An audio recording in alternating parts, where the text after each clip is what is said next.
asalaamaaleykum wa rahmatullah wasalaatu wasalaam ala rasulillah. su ko defee ñoo ngi nuyu ñëpp di ñaan yàlla sama taal yàlla gën def ñu sutura yàlla gën a réew mi yàlla gën def jàmm. ñu bëgg a ñëw taxaw seetlu rek si mbiru Bah Diakhaté xool ndax li nga xamante ne moo fi amoon wundi na wala li fi amoon moo fi amal rek laata ñu dugg si loolu dañ bëgg a ñëw rek def benn ñu fàttali xel yi rek si li nga xamante ne jotoon na xew jamono yi Macky Sall. moom képp koo xamante ne liñ seetlu woon ñun képp koo xamante ne ànd na Macky Sall rek soo defee tooxidu na la am loo wax wala am jëf boo jëf rek dinañ jéem a nabee affaire yi ba du mujjee fen waaye nag bu dee koo xamante ne nag opposant la nag am na loo wax la bokk si Ousmane Sonko wala bokk si feneen ak feneen waaye am na kàddu yoo xamante ne yëkkati na ko rek wala jëf boo jëf rek su boobaa yoon day teel a ñëw procureur lii ñu daal di dem dal sa kaw jàppale tëj la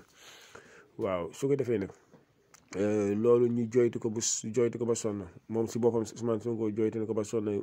opposant yi ku nekk taxaw di joytu loolu pour li nga xamante ne moo fi am ñàkk yemel bi fi am mu daal di deñ képp ku tooñ ñu jax justice la nga xamante ne mooy liberté boo xamante ne képp ku tooñ amul diw la àndal amul àndal diw ñu daal di koy jàpp yóbbu ko daal di def li nga xamante ne moom la yoon wax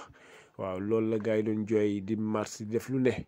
waaye nag bi ñu ñëwee nag jamono juñ toll nii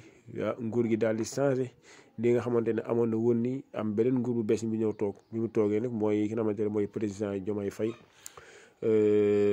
ñu jékki-jékki am na loo xamante ne gis nañ ko mooy bi ñu jàppee ki nga xamante ne mooy Bah Diakhaté gars yi ku nekk yi génn di wax naan waaw parce que am na ñu fi nekkoon si nguur am na ñu nekk fii di wax ay azura di wax kàddu yoo xam ne kenn jàpp ko kii ñëw wax li ñu jàpp ko waaye nag dañ war a xam ne leen dëkk dafa am yoon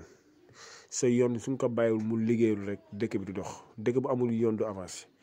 c'est tamit liñ bëgg mooy lan mooy justice boo xamante ne justice bu équitable tegu si yoon mooy justice bu màndu amul diw kii la àndal amul diw àndul ak kii loolu bu dee moo ngi am rek réew mi mën leen am yaakaar si loolu waaye bu dee nag ñi nga xamante ne ñoo nekkoon si nguur bu njëkk bi ñëw léegi doon opposant bu dee dañuy am yenn lu ñuy yëkkati rek lu daal di leen jàpp dem yóbbu tëj su boobaa nag am na ñoo xam ne seen xel dina xaw a ñaaw si loolu waaye nag kàddu tamit da nga ko war a wodd kàddu dafa war a rafet kilifa amul ñoom daa nañ ko def di jël ay kàddu di ko yëkkati si ka nga xamante ne mooy président Macky Sall wala keneen ak keneen waaye nag dañu war a xamante ne président wala premier ministre ñoom ay institution la kon nag amuñu waroo jël ay yenn kàddu yi di ko yëkkati di ko teg seen kaw waaw surtout yenn kàddu tuuma yoo xamante ne di ko yëkkati di ko teg seen kaw su boobaa rek yoon dina dal sa kaw waaye nag ñun li ñuy ñaan rek mooy ni nga ko defee si kii Bah Diakhaté mii suñ gisee keneen koo xamante ne moo ngi ànd ak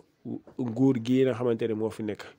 mu wax naka sudul noonu wala mu jëf naka sudul noonu dañ bëgg li nga xamante ne moom leen def kii ñu daal di koy def kooku pour ñu xam ne justice am na si réew mi c'est tamit mandu am na si réew mi loolu justice su amee si ab réew ñu yemale ñëpp réew boobu mën na si am yaakaar te tamit bëgguñu tamit ñuy jël ñenn ñi favoriser ko si ñenn ñi déedéet na nga ko teg si yoon rek ñëpp am yaakaar ne képp ku tooñ